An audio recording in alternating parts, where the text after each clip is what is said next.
Mammy Fefe Makwaba. Major Sopamini Aba. Your friend and I don't know. Miss your friend Doris Jamo. Doris Jumbo, Oh, Doris Jamo. And you to me, gospel musician, and I'm a clean Ghana ambassador. Now, clean Ghana ambassador, no. And yes, be a man of my father, Hosso, and I say Nipebina, a dear mammy, name mum, a Ghana Environmental and Sanitation Award 2022. Ye can see.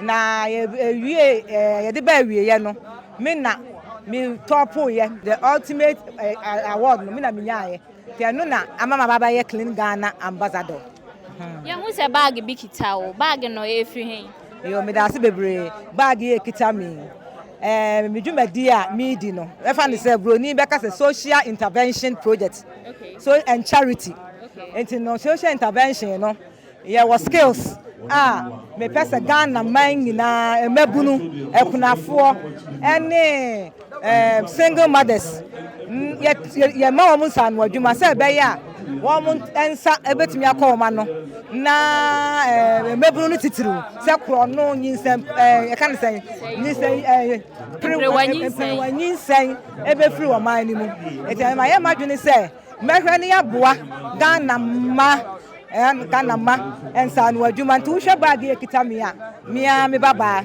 our university. Only yes, our baggy, the Adaminsa, the Adami comb.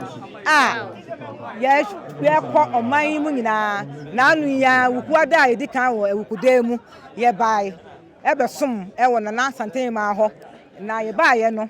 Ye betren in Qualaning na baggy kitami, Ahenfie Adamin said, the Adami hand sanitizer. Liquid soap, sobolo, lemogene, and spices. Me also the spices. I felt the Jador foods. I don't know. This serious and spices in our food and drug in our approval. To buy a brand and I maybe. Spices are. I can't say preservative bien natural. Dear a boost to Mrs. Cram and Mapomuding. Tinning in I send the pastor to a Benapomuding, Ghana, my Benamoding, yet me a year. It is not a crack, make our family honor. Yes, say no be passes, so be free. Say no, free no. I say, Mwano, I could not mean Quasso, Minyam, Webby Auntie, may bomb Modian say, Ghana or mine be so me. Na yet me at Susana Mono. For the meantime, me and I'm dimity, pim, intino, adding, to come in your wife, come anybody, na yet me actually warm. But say, I don't be banner castle, so soon be the Aquania no horse. Aquania no. And I say, we should be banned our tongue. Also, one in San Wajuma, the media domino, one to Waya, or a dasron in singing now, oh, power to me.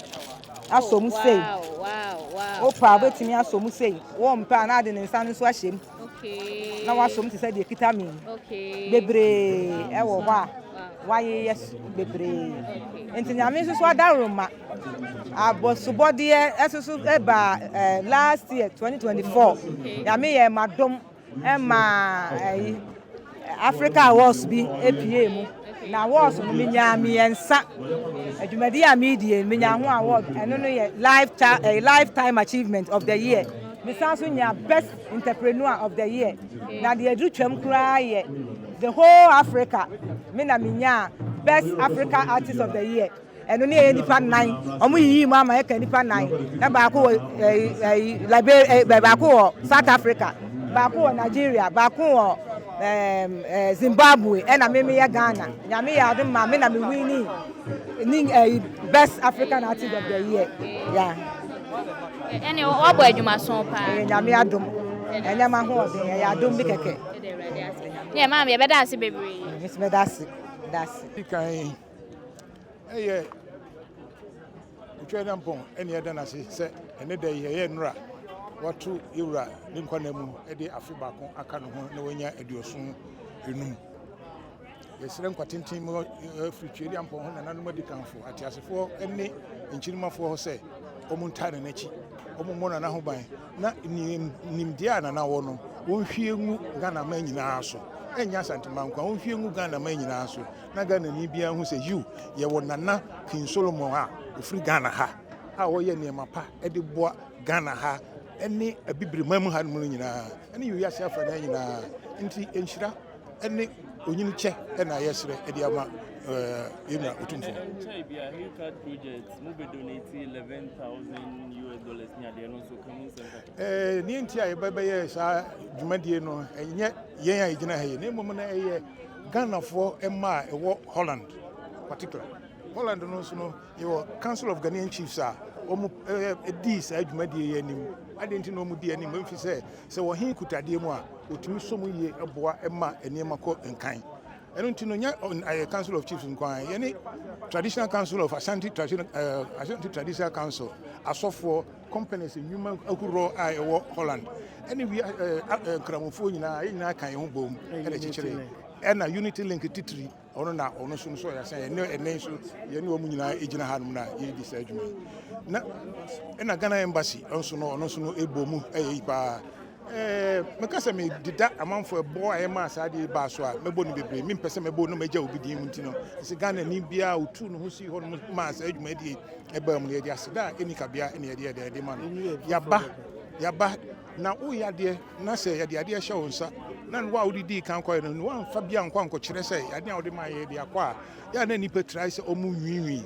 Na say no hunu ntine ne yesu atu anamodi aba e de abachire e de achire konfanochi ne abanso bedufie na say na Awukudae yentimi nya Awukudae no hormonko na otumu for birthday so dia na o se nyina ka bom ne eba na e de ono so no ye bachire no say nana dwumadie na o fiti ase ye so kakra de be so weso mu no eni yenwie aka ye hu amanfo nyina ate wiase amano nyina ate entino ade a yesu yesre ne say ye koi so no ye nkonkoda nya ye kosi ye ne ye san akoto aso na se ne be ya ye be se nya foforo biom na ye de aba abeboa nti ye ba ya mi kakra yesu ye ba ye se ye de beboa ne no midinde osabarema asamwa kofi a metoso enan agona manu abushendwa kofi abakoma PSA Brim Brassi and I'm president of the Council of Ghanaian Chiefs in Netherlands.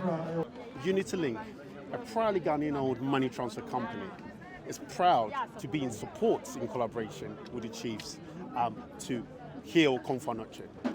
Okay, so going forward, do you have any message for Asantehene? And going forward, is there any project you are looking forward to bring to Ashanti and Ghana as a whole?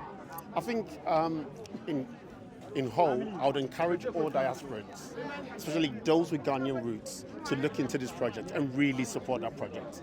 We at UnityLink are pledging to be part of that project, not just in the short term, but in the long term. We're in talks with the executives to see how we can enhance what they're doing in regards to the Confanoche project.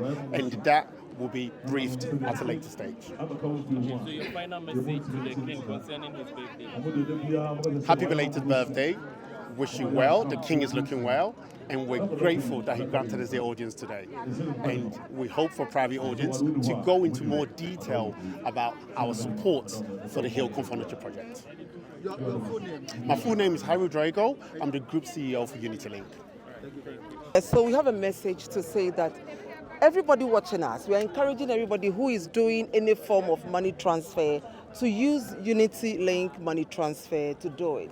It is the fastest and also the safest, if you ask me. And UnityLink is the money transfer service that speaks the language you understand. So we are encouraging everybody, whether you are in Europe, whether in UK, we are saying use only UnityLink and you'll be happy you did. Thank you. Your name? My name is Apostle Dr. Wilhelmina Ebio Pariaye. I am head of customer service for UnityLink.